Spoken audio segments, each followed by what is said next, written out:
Now, now This is, do it. this is James Bailey, and we're listening to the Breaking Bad show. Yeah, break it down show, right? Yeah. Break it down. Break it down. It's all right. Hey, you know what? We do things live, and sometimes live gets a little exciting. So the spicy is That- good. I- How that's are you, good. brother? How are you doing? I'm doing. You've led a fascinating life. We connected through Steve Joyner, and just what I was Okay. reading up briefly about who you are, what you've done. Man, you've got you've led an interesting life. When you look back at all of the things that you've done and the circumstances you've been in, what stands out to you as being the most improbable and the most wonderful? Well, I would say Mel Brooks being one of my best friends. That, Right? Right? yeah, a guy living in his car to being a good friend of Mel Brooks. That's kind of a leap, Yeah. for anybody. We had a guy named Jeff Traeger on the show, and he was back when this was a job. He would go around to the music, the radio stations, and he would help break songs, right?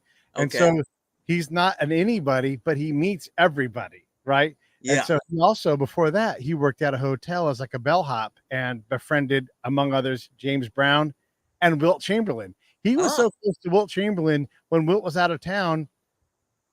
Jeff would stay at his house.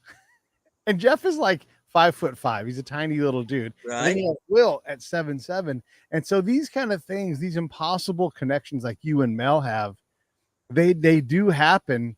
But is there any design in this at all? Your and Mel's relationship, was this in any way like, man, this would be great, I'd like to make this happen?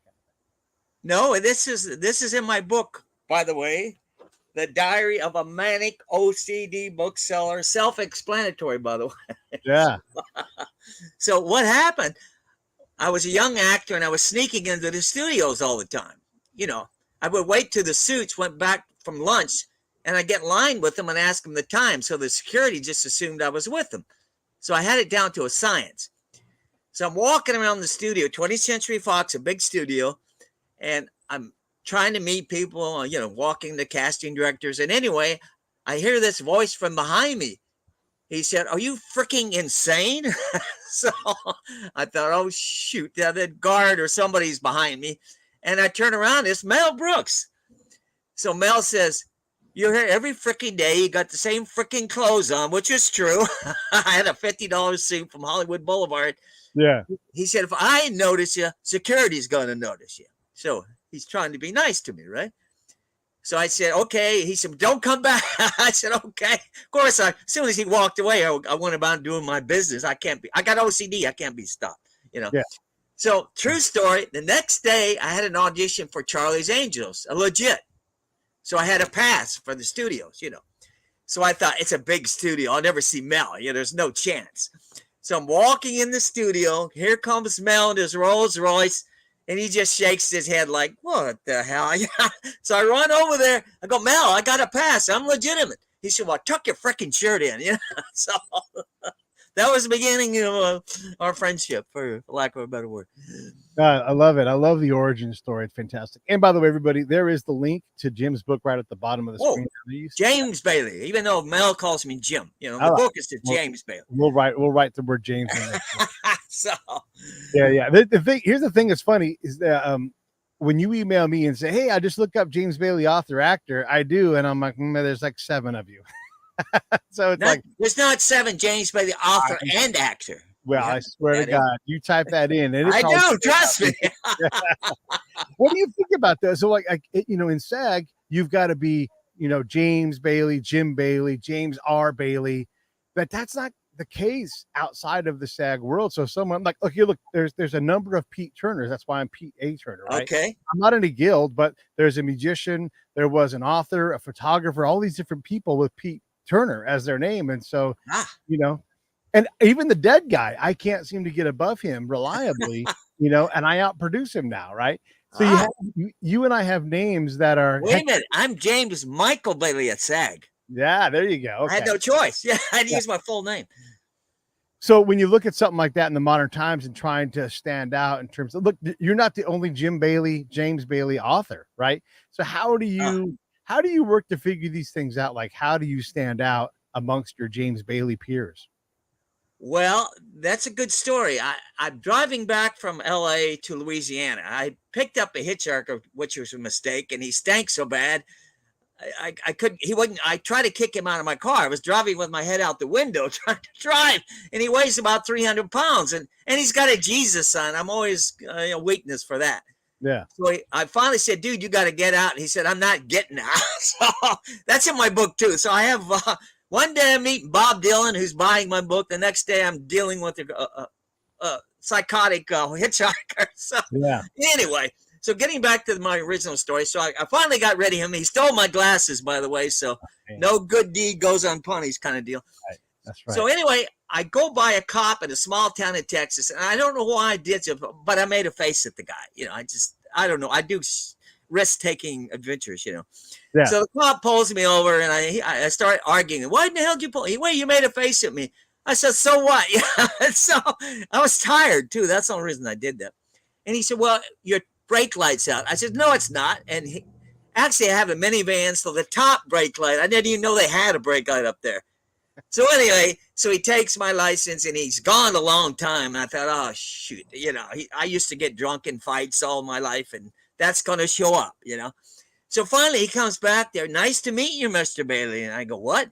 And he shows me on Google, James Bailey, author and actor. I'm on Wikipedia and my picture, all this crap. So that's how I stand out from those other guys. Yeah. When you meet someone like Mel Brooks, and Mel is not as on the tip of our tongue as he used to be, but yeah, right. I mean, only until recently did that start to change. And he's like, what is he, 92 years old or something like 95. that? 95. Yeah. He's smart, sharp guy. Yeah, no, and let's understand, like, he's still active, still doing things. But for a long time, I mean, that's one of the biggest names in all of Hollywood. And you see this guy 2 days in a row. That's not a relationship. That's not a friend. It's the beginning of a friendship. Yeah, well, that's how it worked, Right. But so when at some point, like, look, one of my friends is Jay Moore, right? And when we first started talking, I would never call him. He would call me and want to talk to me, right? And like once it was like 3 or 4 or 5 times we called, and I'm like, I think we're friends, because it's sort of up to them, right? So when did it occur to you that like Mel and I are friends? That's a good question, by the way. Very good. I have a little OCD, so I was always a little manic. So I kept calling his office. Oh, I'm the guy, Mel, blah, blah, blah. And they didn't like me as assistant. But for whatever reason, she finally put me through. So anyway, I don't know how it led, but I started writing movie scripts. And Mel, I would send them to Mel. He said, I'm not going to read them. I don't read unsolicited material, So I kept pushing and pushing. He finally said, all right, Jim, we got a relationship now. I'll read your freaking scripts. So he starts reading my scripts.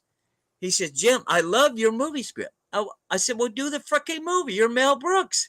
He said, I do freaking Mel Brooks movies. I don't do Jim, whatever the hell your name is movies. So that's how we kind of, and it kept growing with that, He liked my persistence, like I was never give up kind of guy, Yeah. Is that just OCD or is there other stuff in that? Well, if you got one of those deals, you got them all. You got anxiety, you got depression. Yeah. So actually, this is a good story. You'll like this. So I got Adam Sandler to read the script from my first book, which is Man Interrupted, which is option for a movie, which is in this book too, by the way. And I called Sandler's office. I do manic things sometime. And I called Sandler's office, Happy Madison. I said, well, this is James Bailey. I wrote this book, Man Interrupted. And Mel Brooks said Adam would be great for the movie, right? Of course, all those guys look up to Mel, the Jewish, icon, which he is. Yeah. So anyway, about 10 minutes later, I get a call back, and it's Adam's assistant. So I moved up that buffer, the ladder. And she said, what about Mel Brooks? Adam loves Mel Brooks. So anyway, I heard Adam in the background saying something about Mel, blah, blah, blah. So about a half hour later, I get a call from Mel. All right. Jim, can I cuss on this show or not? I don't want to cuss if I go crazy. Go crazy. Okay. Mel said, what the fuck are you doing, Jim? And I said, what? Like, what's going on? He said, you know who just fucking called me? So I go, no. Yeah. So anyway, Mel got Adam to read the script. Okay. But Mel said, Jim, don't ever fucking do. I don't like those cool calls. Don't ever fucking do that again. And then he said, well, you can't help yourself. You got OCD. So, that's Mel. He always lets me slide, Yeah. So anyway, that's in the book, by the way. Yeah. You got a lot of stuff in the book. Oh. What didn't make the book then? Let's cover that. Like, oh man, I got so many crazy stories. I couldn't put them all. I'm asking. That's why I'm asking. Yeah. What should be in there that you just didn't have enough room for or didn't fit the formula? Boy, I actually was thinking about that today. I have so many bizarre stories. Well, let me think of enough. Okay, well, this is in the book too. It's called The Bearded Lesbian. Okay, this is a good story. Now, I have nothing against gays, and I like, I'm very open-minded. Yeah. So I'm walking around. I'm giving out cards all day at the beach because that's part of my manic thing. I just can't stop. I'll walk up to anybody or in Malibu or in the ghetto and give them my card and try to sell a book. I can't help myself. So anyway, I'm walking up. I'm tired. I've been giving out cards all day. And I sit down in Santa Monica on 3rd Street. And this woman or man, I thought it was a man with a beard. Okay. So he starts talking to me and he's friendly to me. And, he's a homeless street person. So I'm very friendly to anybody on down and out, So he says to me, should I go back to Fresno, California? And I go, I don't know. And he says it about 100 times. He has OCD or something. So I'm very sympathetic. So he kept saying I didn't answer. And I said, yes, you should go back to Fresno. And then, of course, why should I go back to Fresno? The OCD, right? So what do I say to that? But anyway, so we keep going on. But I'm very nice, And finally it hit my brain that this is a woman. Just hadn't, not clean shaven, for lack of a better word. Right. So she keeps saying to me, Jim, because I told her my name. She said, Jim, you're the only friend I got, which I don't have any friends either, really. So I said, well, I'm happy to be your friend, because I try to be nice to people. So she said, Jim, over and over, why ever find a companion? She said that over, probably 100 times. And finally it dawned on me, this is a woman, not a man, right? So I finally says to her, I said, yes, there is a man out there somewhere for you. And she goes, you fucking motherfucker, I'm looking for a woman. I'm a lesbian. So it's, but I became friends with her and I kept her from getting arrested. But, that's another story. But so there's so many crazy stories. I can't even. Yeah. But I was nothing against her. I became friends with her, This is a question in general, like in terms of folks who are Jewish, and we'll talk religious, culturally, however you want to look at it, okay. Whatever. Why is it that the Jewish people are so damned tolerant to anything, whether you're homosexual or even anti-Semitic? You guys are like, there's a place for this. What makes Jews so damned tolerant? How does that happen? I mean, if any group of people has a right to be pissed off. Yeah, I was going to say, they have a right to be walking around with a chip on their shoulder, Yeah. That's a damn good question. I think it reverses itself. We've been through hell. We understand if people have whatever they're thinking. Maybe it doesn't make any sense, but their brain, whatever reason, they're saying crazy stuff. And I'm just going to let that go. That's my take on it. What would you say? I think that if you are an ancient people, right, and certainly the Jews are, but so are the Chaldeans, the Kurds are as old as people, these are people that have been through all of it, all of the times. And so it's just like, hey, well, that's what you're going to do. That's fine. We've seen all this before. And I think it's just becomes part of the DNA of that group that like, we're not going to get too lathered up about what you guys do. We're going to take care of our own stuff. And I'm describing a Chaldean. I'm describing someone who's, Assyrian. Assyrians, I don't know which of those people are older, but you're all as old as people can be, Well, Mel is Jewish, so if anybody says anything bad about Jewish, then I'm ready to fight, man. Yeah. I'm very protective of Mel. You know? And then we all come from that part of the world, whether we come from Assyrian roots or Chaldean roots, right? So we all have some kind of connection there. It's just, how much of it do we own and everything. But I've always noticed that and been curious about that. Hey, so you've written screenplays. You've obviously written. I got one at HBO right now. It's called Lone Wolf. So they're looking at Lone Wolf. What are you an author? Is that your job? I'm author. Now I've been acting. I've been trying out for movies again. I kind of had when I had that OCD mental problem. I kind of disappeared for a while, But now I'm, I'm on my last lap in life. So I'm trying, I got an agent. I'm trying out for movies again. So the only reason I was selling in my scripts, if I got to play one of the main parts, I wouldn't even sell it. I don't need, I need money, but I wouldn't sell it, unless I'm in it. So are you an author? I'll put you in it too now, since you're a nice guy and you like Jews. I would love to. I got a big nose, so I qualify for Jews. A lot of guys come up to me and ask me if I'm Jewish. Well, no, look, we're all Jewish. I mean, I've got Jewish roots, right? Oh, good. I'm Jewish, but on my mom's side, one of my grandfathers, Jewish. So how much more Jewish do you got to be? I don't know. Maybe more than that. I certainly don't claim it, but it doesn't take many steps to get to someone who's Jewish. Well, if you're in the entertainment business, you better like Jews and gays. Otherwise, you're out. Hell, I like everybody. Me too. So I don't care what I'm crazy. How can I judge anybody? Yeah. So, but when you meet somebody and they're like, well, what do you do for a living, James? And you're like, well, do you say you're an actor or do you say you're a writer?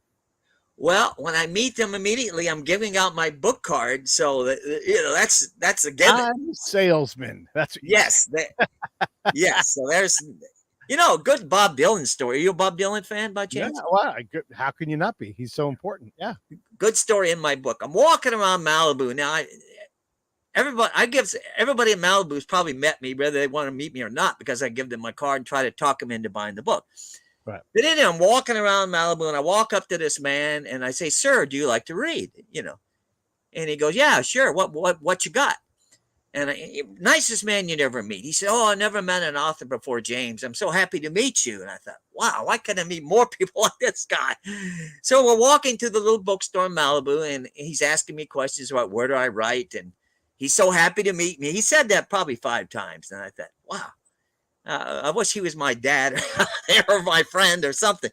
So finally we get almost to the bookstore and it hits my pea brain. That's Bob Dylan. Okay. So I'm thinking, wait a minute.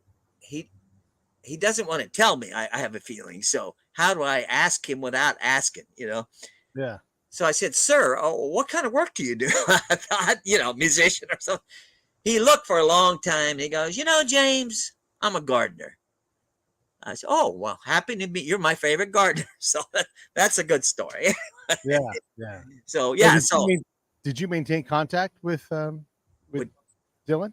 No, because he didn't want to tell me. Well, when we asked him was going to autograph the book, I thought, well, he's going to have to say Robert or Bob. I mean, right? I was thinking that. Yeah. And he said, James, just leave it blank. I'm going to give it to one of my buddies when I finish. So, yeah. Good story, but he bought my book, so he's a nice man, Yeah. And then one day I'm meeting a guy like that, and then I have a homeless guy trying to kill me. So my book kind of goes from top of the world to the ghetto immediately. Yeah. I mean ghetto in a good way, like street people, homeless, right. Yeah, people from all walks, people from all spots. When do you live in Malibu, or do you spend a lot of time there? Well, that's enough. I actually lived in my car the whole time. So makes it even more interesting. So Mel says to me, Jim, aren't you afraid you're living in your car? Are you crazy? You could be killed. I said, Mel, they should be afraid of me. I'm the one wanting to live in my car. So, yeah. So no, most people in Malibu assume what I would do whenever the bus would come. I would hide behind a building so nobody would see me run to the bus. So everybody assumed I'd live in Malibu, Yeah. So when the bus came, I'd run in there and jump on the bus and, What part of town did you live in though? Like where did you live? You lived somewhere closer to Santa Monica. I get on the bus to Malibu about two or 3 days a week.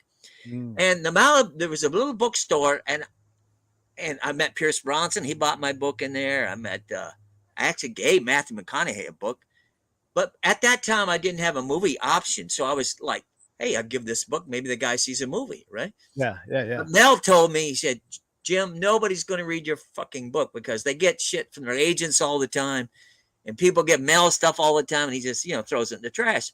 Would I do it again? Of course I would. Yeah. So yeah, it's a crazy story, actually. It is crazy. So you show up in Malibu, but why Malibu? Is it because it's just celebrity dense and you know that you could sell your book to the right people? There you go. And to them, buying a book is like buying a Snickers bar, Yeah, and not even that. It's like right. I'm exactly. I mean, what are you charging? $15? Their shoelaces cost. Yeah, that's what I'm saying. So then I thought the movie Colony. Really, you're going to meet. That's how I got my first movie option. I met some woman. She says, "Well, you should meet my son-in-law." I go, "Well, who's your son?" He just did a movie at Tribeca. So that's how I got my first movie deal. So yeah, it pays to be hustling. I make a fool of myself. I know that, but yeah, it goes with the territory.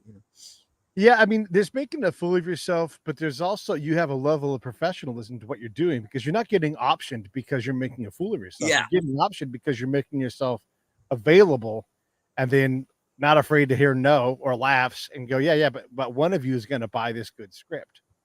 Well, here's a good analogy. I'm walking in this real rich area on the beach, a private club, and these real rich guys, I'm thinking I'm going to go give them my card. My other part of me says, well, they're going to be rude. They're rich. They don't want to be bothered.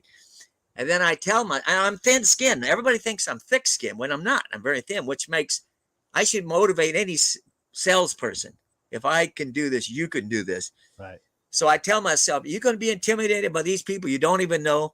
Who gives a damn? If one person takes the book, then there you go. So I have to reassure myself of that. It's a constant. It's not easy walking up to strangers. I mean, I get a lot of incredible people on the show, partly because I'm not afraid to ask. Look, I was a combat spy, right? My job was to go out and talk to people every day. So me talking to people is just existing. And when someone's like, how do you get whatever, Mel Brooks or whoever it's going to be, whatever famous person comes on the show, how do you get people like that? One, I don't borrow no for an answer. I don't just assume no, right? Like, and the other thing is if they don't acknowledge me, if they do say no, I'm in the same spot where I started. Like there's literally no harm, right? So you just become available. So I went and saw Dave Chappelle at the Hollywood Bowl on Saturday night. Me and Mel were just talking about him, but go ahead. I'm sorry. Yeah, it's fine. And we'll talk about him in a second here. Yeah. But he's such an incredible performer. He is so famous. He can call people who are like, I'm not doing anything right now, Dave. And he will go, yes, you are. You're coming to the Hollywood Bowl. You're going to play live in front of 17,000 people. And they go, you know what? It's Dave Chappelle. I'm going to be on the Hollywood Bowl with Dave. Okay. And so he gets people who would normally say no to anybody else. And he gets them to say yes. And so here's what Pete the Spy does. I'm like, that person will come on my show. That person will come on my show. And I just start IDing them and I'll start reaching out and asking them because what are they? None of those people, for the most part, they're all like, look, Jon Stewart is wonderfully talented, but he's not, they don't normally have comedians on the stage at the Hollywood Bowl, as you know. Right. And so, this turns into opportunity for them. Maybe they have something to plug. Maybe John's got a new book, whatever. But at some point, they all need to talk about their career because they aren't where Dave is. They're trying to get there so that's what I do, and look, maybe I make a fool of myself. Maybe I ask too much. I try to be persistent, but not a pain, if that makes sense. No, I'm going to tell Mel about this show today. So, thanks, man. You're good, man. You're good at this stuff. You found your niche. But let's talk Dave Chappelle for a second. You guys talking about I was just talking. I actually read, Mel sent me his book and Love You, Jimmy. He knows I don't want to, I can't, well, anyway. So anyway, I read it and I read about Dave and I talked to Mel. I said, man, how did you come about that guy? And he said, he just was magic, man. I just met that guy and I knew something about this guy. He's going to be big, big, big, big. Yeah. There you go. And he doesn't care about this PC stuff, Dave. Yeah, everybody's fair game in this world. That's his thought, I think. When you hear Mel talk about stories, I mean, look, his stories from World War II are. Yeah, I know. We were just talking about that too. They're jaw dropping. Yeah, some of that stuff because people just think like, look, they think about Blazing Saddles, they think about Spaceballs, and then they stop thinking. but they don't realize this guy's history well before the movies. Yeah. How interesting it is. Yeah, we were actually talking about that. I said, Mel, I mean, what a freaking life you've had. He goes, yeah, he's amazed by everything that, and he's so smart. I could say something I said to him 10 years ago, and he would say, Jim, you didn't say that 10 years ago. You said it like this. So I wish I could think like him. I don't have that kind of brain, He's a genius, a comedy genius. There's no doubt. Yeah, no, well, for sure. And like, look, when we talk about what's possible with comedy and movies, we do say Blazing Saddles, because it was courageous and it made us laugh at our own ridiculousness. Yeah. Not only a genius, but a genius as an artist as well. Like, in being able to, it would be very hard to make a Blazing Saddles movie today. Well, Mel said it's impossible now. Okay, I was going to ask, does he think it's impossible? Yeah. No. Yeah. Oh, here's a good Mel story and me. So I'm walking around Malibu. I run into Helen Bonham Carter, and she was going on with Tim Burton at the time. Yeah. So I gave her a book. At the time I didn't have the movie deal, right? And anyway, I kept running into her, and I ran into her a couple of days later, and she was getting her nails done. And I said, oh, did you ever get a chance to read my book? She said, oh, the OCD book. Oh, that was fabulous, blah, blah, blah. So a couple of days later, I run into her again. Now she's thinking, and I called Mel. I said, I just ran into her again. He said, Jim, get your ass out. You don't want him to think you're, following her stuff. So Mel was like the voice of reason. Whenever I got into something weird, he would tell me, Jim, get the hell out of here. Yeah. Even though I meant no harm, he knew he didn't want people to take it wrong. I mean, he's watching out for me is what I'm trying to say. Yeah. Hey, so what do you do when you're not selling your book or writing something? Like, what's your, I don't know if you have a pastime. What do you do to kill time? I wish I had it. No, I do 1,000 push-ups a day. No shit. Because I have OCD, and what I do, I take off running. I'll do 50, 50, 50. And the only reason I do that, it gets rid of my anxiety, and I have to, and if I lose count, I have to do an extra 50. Well, I like OCD, So it's pretty crazy, but hey, that's the only, I have to do what I have to do, When I swim laps, I try not to count, but my OCD, and I'm not very OCD, but my OCD part of my brain tries to figure out how many laps I've got left. How many do I have now? Did I just lose count? And I always punish myself and subtract numbers, because look, I'm swimming. It's not a bad thing. And then really, if I swim for an hour, I've swum long. It doesn't matter how far I swim, right? It's just, did you swim for an hour? But my brain, I'm always fighting that and trying to get my brain to let it go. So I get the push-up thing, like just doing push-ups. Okay, get up. Shoot, I did 49. I better do another 50, right? Yeah. If I lose count, I end up doing 1,200 a lot of times. I just the way my brain works. But speaking of swimming, good swimming story. So I'm swimming out. What I do, I give out cards on Santa Monica, Venice Beach. I go about 4 miles giving out cards, and I reward myself with a swim at Lifeguard Station 26, which is in my book. So I go way out there. I'm a risk taker. I mean, I'm old. Who gives a damn? Single. Just got to kill you, right? Yeah. So what? Yeah. Well, if I die out in the ocean, good deal. So I'm way out there, and I see another guy way out there, and I think, well, this guy's freaking crazy too, another nut. LA, everybody's a little off. So I swim by that guy just inadvertently, and it's Luke Wilson, that actor that was in Legally Blonde. So we're talking in the middle of the ocean, and he had bought my first book, Man Interrupted, and I had it autographed. I had met him by accident at Santa Monica Barnes & Noble. So when we start talking about Mel, it's just weird. You're in the middle of the ocean, and you meet this guy, and you're talking about. So that's in my book too. And in the book, I pull for the older brother. There's a brother named Andrew who hasn't had the success in Owen and Luke. So I'm always pulling for the other guy, to make it big. So I'm going to put a link for everybody for Man Interrupted here in a second. Well, I want to forget that book. Okay, well, never mind. All right, so here's what I wanted to do. Diary of the Manic OCD Bookseller is my main book. And my second book is Almost Texas, which I think will be a good movie as well in the future. But I'm sticking to, I want to forget Man Interrupted. All right. We'll forget the book. Okay, you want to hear a good Man Interrupted story? This will blow your mind. Yeah, okay, good. So I had OCD really bad. This is like serious. So I'm in this hospital clinic, not psychiatric, but, close. So anyway, I had this fear of germs, okay? So I started running around with homeless people shaking their hand, try to face my fears, desensitize myself. So, okay. Then I had an irrational fear of drugs. Irrational. Remember that. So I started running around with drug dealers, pretending to be a drug addict. Right.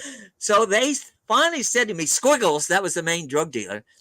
He said, Jim, you talk about drugs all the time, but we've never seen you do drugs. Yeah. I'm like, oh, shit. So now they think I'm a freaking narc. I can't say I'm in a hospital. I got OCD. So they start chasing me. So yeah, that's a wild story. But anyway, that's probably why Sandler had some interest in the movie. Okay, so let me plug your stuff here real quick. Okay, I'm sorry. Yeah. No, you're fine. James Bailey book. I'm trying to sell your book, but you're better at selling it than I am. All right, I got too many stories. I'm sorry. James Bailey book, The Diary of an OCD Bookseller. The Diary of a Manic. Diary of a Manic. I'm going on what you put in Amazon. That's cut straight out of it. I'm just telling you. Diary of a Manic OCD book. You see it? Well, I'm telling you right now, and when I grabbed it from Amazon, it doesn't say that. Well, the ones I do. It's on the cover. I'll send you a screenshot. See the cover? I'm in Amazon right now. Diary of an OCD Bookseller, one book at a time. James Bailey. Yes, it's your book. It's your book. Well, every time I look it up, it has the manic. That's how I search it. But anyway. Yeah. Either way, you know what? All good. Buy both books. I like you already. They're both James Bailey books. It's the same book either way. Yeah, man, it's crazy. The Diary of an OCD Bookseller. And Mel has a nice blurb on the back. Do you see the big blurb on the back? Yeah. That's Mel. Mel wrote a great blurb. Man. And Larry Hankin, too. How often do you... Oh, I'm going to talk to Larry tomorrow. Oh, I talked to him yesterday. So, how often do you talk to Mel? I talk to Mel about once a week or twice or every 2 weeks. Because, he's 95. I don't want to... he's got family and he's working out of his home mostly now, too. So...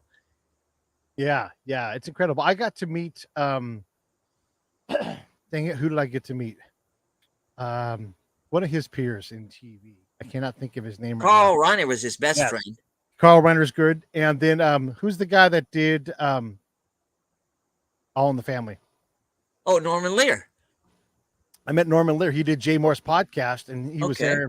We were talking forever. Another beautiful soul. And just you reach a certain age where you've seen everything and you just have a mellowness to you. I also met Martin Sheen the same day. I've met him many times. Yeah. I gave him a book too. That's right. Why do you one at a time? Why not work harder on selling mass amounts of books where there's like thousands of people? Why not approach it that way? I sold thousands of books, my first book, because it was a bestseller. Yeah. But I don't know. I think it's part of my OCD that I don't try to keep track of. I don't think, I've sold 10 books here or whatever. I just think one book at a time. The next person is another book. So I never try to focus. And that's in my brain, Like today, I'll go to Starbucks. And if I see somebody who looks like I could read, I'll walk up there and give them a card. I can't help myself, Yeah. So, how much time do you spend outside of the house rather than for your keyboard writing? Well, here's my my deal. I'm in Louisiana right now, and I'm working on movies, scripts. And then I'll go back to LA in about 3 weeks, and it's strictly marketing. I'm all over the beach, and now I got scripts and books. So I'm constantly, just 12 hours a day I'm plugging, mostly in person, Right. Yeah, good story. I had this girl walk up to me, and she had a book across the street. I ran across the street and said, I can't help myself. Oh, miss, you like to read, blah, blah, blah. And she looked at me funny. And I go, you like to read? And she goes, yeah. She says, you don't remember me? I go, no. She said, I bought your book last week at the Barnes & Noble. And you don't remember in 1 week? And I felt like crying. I felt so bad. And I said, well, miss, you're not going to believe me, but I'm just, all day long, I'm just nonstop with people. I just one after I can't, it's just crazy. But she never got it. And I felt from then on, whenever I actually autographed the book, which made me feel even worse. I thought, focus on their face, Go, Jim. Focus on their face. So you should have said, you know what, lady? I'm going to give you 50 push-ups right now. And I'm going to say, I'm sorry every time. I'm sorry. Well, that 50 is not good enough. You know me. 150. Even though I don't look like I do push-ups because I I was living off Jack in the Box. That's my health meal. Yeah. Well, you do 1,000 push-ups a day. Oh, you want to hear a good Jack in the Box story? You got to get going. You ready? Yep. So I'm in the Jack in the Box, and there's this guy with a white kimono, a homeless guy, and the kimono is so clean. My brain has to know how this street guy, homeless guy, keeps that kimono so clean. So I walk up to him and ask him, how do you keep that clean? He says, none of your business. I said, okay. And he's got a briefcase, and he's got handcuffed to his hand. So now I got to know what's in the briefcase. I say, what's in that briefcase? He says, none of your business. So I said, okay, my OCD brain kicks in. What do street people have in common? I said, hey, I'll buy you a hamburger and a fries at the Jack in the Box right here. He says, a big drink? I said, yeah, big drink. Any big drink you want if he's going to show me what's in the briefcase.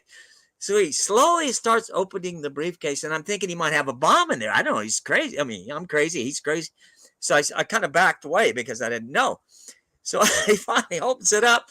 He's got 3 pieces of paper, contracts in there, right? And I go, what are those? He goes, they're record contracts. I go, yeah. Whenever I meet a music producer, I'm ready to go. I'm ready to get signed. Okay. Why don't you sing for me since you're a performer? He was terrible. I'm nothing against him, but he couldn't sing. He couldn't hold a note. So I said, why don't you go down to 3rd Street and, perform with the street performers? He said, Jim, I'm way too good for that. So anyway, and then I say to myself, hey, hustle me for a hamburger and fries. Who am I to judge the guy, right? So yeah. So that's how I look at everything, And really, in this story, you kind of hustled yourself for a hamburger and fries, because you're like, you knew he'd say yes to it. You got to have the conversation you wanted. No, I bought him the hamburger and fries. I know, okay. But you knew that would work, Oh, so well, you live in the streets long enough. You're living in your car, you pick up a few things, Yeah, you do. You have to, right? You have to survive. Yeah. Well, I told some other interviewer that I like living in the car because I get really good ideas about my writing at night. I'm sitting there, I got it's shady and nobody can see me. So I'm just thinking about stuff when I'm sitting there. I know it doesn't sound normal, but that's the way it is, So you still live in your car today? Well, no, I have a house, but when I go to LA, I'll live. I could live with actor friends, my Larry Hankin or somebody, but I like living in my car over there too. I know it doesn't make any sense, but that's the way it is, How do you you eat out every meal, and then how do you Jack in the Box? Yeah. I got so many crazy Jack in the Box stories you wouldn't believe. Yeah. And then at some point you have to use a bathroom to clean up. Once you do that, you get it down to a science. Okay. I know I park by the beach, I shower, swim, bathroom's right there. So, I got it down, to a science. Yeah. And you don't have to what kind of car? I don't want to put you on Front Street. No, it doesn't matter. I got a minivan with a bed in it. So it's comfortable. So it's not that bad. It's just like a mini mobile home. Yeah. It kind of wears on you after a few months. You think, what the hell am I doing? Like that. But anyway, I keep thinking books, sell another book. That's in my brain, so. Right. So I sell thousands of books, 1 book at a time. There you go. 1 book at a time. So I should be a motivational speaker or something, And hey, if you option a book, you don't have to relax, because I'm sure you don't relax, but you option a book. That's a significant piece of money. Yeah. As you know, you might get your book optioned every year and they might never make it. And you're like, these people are insane. Well, it's funny you say that. I got it optioned by 3 different people. But they kept giving me money, like you said. But, my end game is a movie. I don't get really. Sure. Yeah, that's, but that's Hollywood. You know how that goes. Yeah. And you really, you could try to figure out how to solve that part of the puzzle. But there's also only so many movies that can be made each year. I don't know what that number is. Is it 150? I don't know. Maybe it's 300 movies. Well, you know what Mel told me? He said, Jim, it's a miracle to get a movie made. And Mel Brooks should know of anybody, Yeah. I mean, look, you've got your actors lined up that you want. You have to have someone with the name attached to the movie. I got one. Right. But it gets harder because then all the people have to be lined up schedule wise, and that might take literally, and this, it might take 10 years to get. I ain't got 10 years left, man. I ain't got time for that. Yeah, it's crazy. And then you have to be money. And the guy who's promising you money at the studio has to actually be employed there when you need to make the movie, because that happens all the time too. It's like, hey, I left there and I went to this other place and we can't do your movie. And so it's insane how hard it is to get a movie made. Well, I got some really big people looking at anonymous contacts looking at my book. Simon & Schuster said I should get my book to Netflix because it's a pretty crazy story. The car, the movie stars, the home crazy. What's the thread? What's the thread through this? I mean, is it you out there every day? Like, what ties all these random stories together? Well, it's just, I guess you would say it's a day-to-day memoir. I mean, I get up in the morning, I meet the white kimono, and the next day I'm meeting Tom Hanks, who I gave a book to. So, it's just, and I like. Tom Hanks didn't just buy your book. Tom Hanks should buy it. Anybody. I actually gave him a book. I that's in my book, too. He would have bought it if he was in a bookstore. I met him at UCLA doing a movie. He was riding a bicycle during the break. So he was a very nice man. I gave him the book. He said, yeah, Jim, I'll read it. So, at that time, I didn't have a movie deal or option, so I thought, hey, he'll probably never read it. I mean, I don't blame him for that. But he's a good chapter in the book, right? Yeah. But anyway, before I forget, I have an actor named Charlie Gillespie who bought my book at the Grove in Barnes and Noble, and he's bought a couple of my books. And he started a show on Netflix called Julie and the Phantoms. Real good-looking young guy. And now he did the new Breakfast Club. They did a new version. He's the star of that. And he loves my script and he loves my books and he likes me because I'm weird and quirky. Yeah. So he said I could use his name. So that's one guy who could play Lone Wolf because that's the age is about his age. So I'm using, I'm trying. Hey, I wouldn't bet against me. That's all I'm saying. Hey, listen, if the bet is, if we'll effort beat this problem, then you can't bet against you, right? No. It's the same thing over here. You try to get a podcast off the ground, and Jason Bateman has a podcast. Like, well, I can't beat that guy. No, but you just keep going out, and look, pretty good chance Jason Bateman will quit doing his podcast before I quit doing mine. I'm 1,300 episodes in, man, and and I don't have to beat Jason Bateman. I just got to get further up the mountain, and I'm way up podcast mountain at this point. There's the length of my show, the quality of the guests, the ability to, all these things. I'm north of nearly every show that's ever existed. And it's still super steep at the top, but you're doing good. Right. Yeah. It's one guest at a time for me. I just continue to build build my legacy. And if Mel ever decide to do a podcast, I'm going to tell him to do yours. Okay. All right. Well, he can do whatever he wants. You know what we can do is you and I do it together. You co-host with me. We'll go to his house so it's easy on him. And we'll just talk for an hour and get out of the way. It'd be so easy. Well, to be honest, Mel has a big ego, which I don't blame him. Some guy contacted me, I think at Coast to Coast, that show that's on midnight or something. Yeah. And the producer contacted me and he said, tell Mel we'll pick him up in his limousine and Mel lives in Santa Monica. So he asked me where Mel lived. And we'll pick him up and take him to Sherman Oaks and he can do that Coast to Coast show.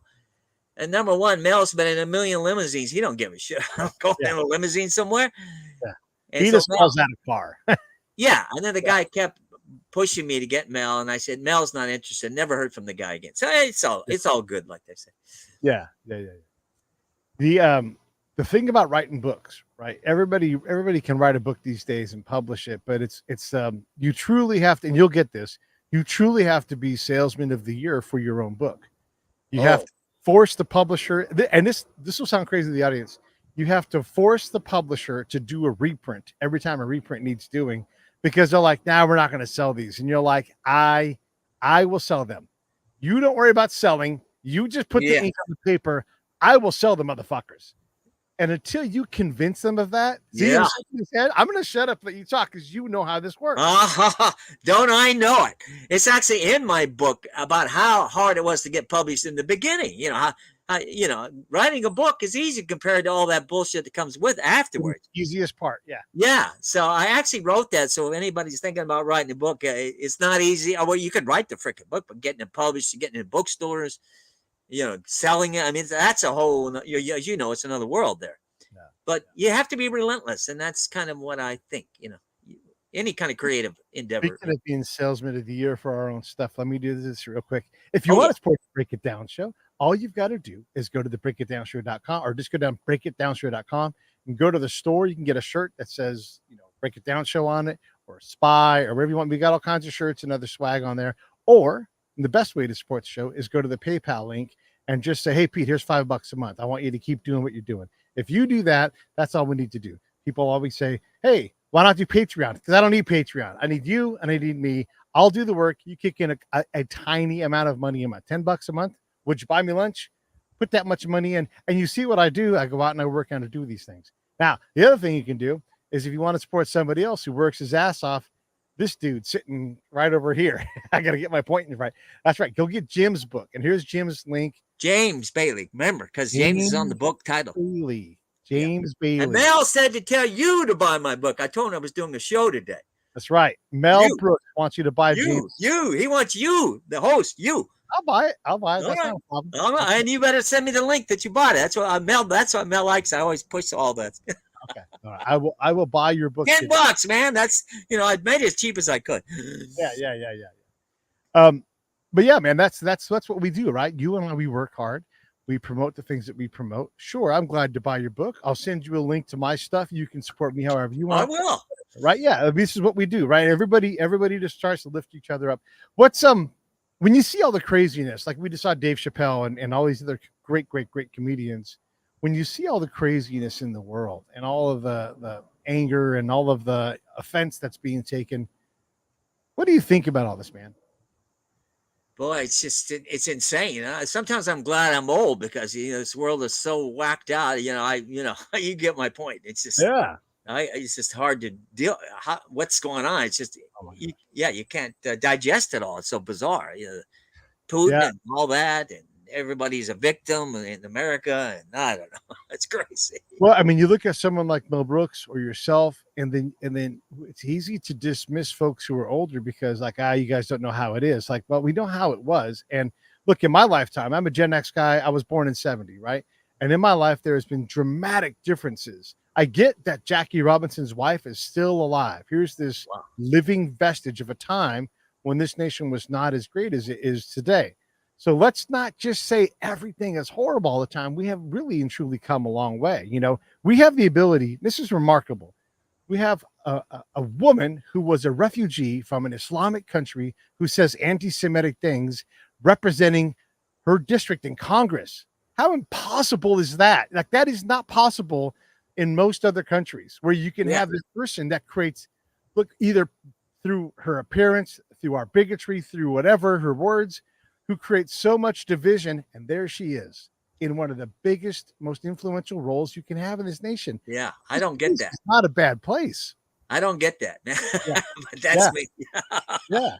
Well, you should be happy. You're in America. Why you hate? I don't get why these people hate America. Anyway. Yeah, I know. I'm with you on that. Yeah, beyond comprehension. What have you learned along the way? Like, what axioms have you come up with? Or what sticks with you where you're like, because look, a guy who's met as many people as you have, I know from doing all my interviews, you just pick up this wisdom that you're just like, man, if I can just get half of this processed in my head, I have to share this because it's so powerful. What are some of those axioms that you've come up with or heard along the way? Well, one of these things, don't be intimidated. I mean, what's the worst can happen to you if you're trying to sell a product or you're pushing something?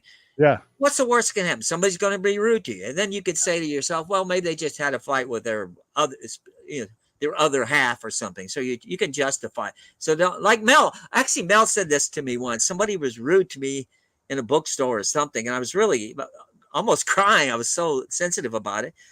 So I called Mel, Mel, this and that. He says, hey, oh no, they actually wrote something online, not Twitter, but something similar.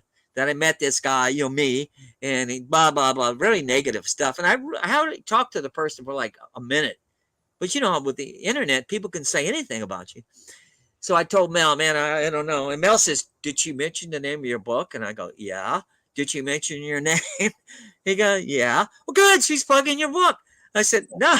He said, oh, you're going to quit selling your book because of her?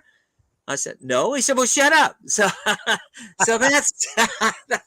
that makes sense. If you want to be successful, don't let people you don't even know stop you, right? And let me just say this one more time too. The Diary of a Manic OCD Bookseller, one book at a time. Yeah, literally one book at a time.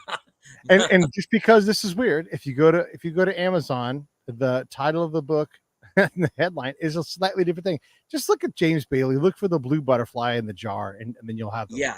I'm surprised. I'm gonna look that up as soon as we get off. I'm telling you right now that I'm gonna read it right word for word. The Diary of an OCD Bookseller, one book at a time. Maybe they felt sorry for the manic and they took it out. Yeah, you got banned. Yeah, right. He's making fun of manic people, even though he's making fun of himself. Yeah, that's possible. It's certainly anything. The woke, Yeah. Well, listen, I don't want to take all your time. I know we had to work hard to get this in because our schedules were, mine was crazy today. Anything you want to say in closing? Look, we've sold the book, right? People are going to buy it, but what do you want to say in closing to really wrap this up? Well, I'll actually give an email if somebody wants to read my book, wants to give me feedback. My name, this is, James Jimmy 122 at Yahoo. If you want to give me some feedback, if you read the book or something like that. But no, I really enjoyed doing the show, and it was hard for me to do the show because I haven't done my push-ups, and I have a lot of nervous energy until I do that. Yeah. So as soon as we get off, I'm hustling out the door. All right. I'll knock 50 push-ups out with you. All right. Well, I think anybody, if you have a lot of anxiety, depression, exercises really make yourself, even though you don't feel like doing it, make yourself do it. That's the key. You know what? Because you reminded me of something I was going to do today. My dear friend Julie lives in England. Just lost her mom, and Julie suffers with anxiety and just severe depression. She's got suicidal ideation.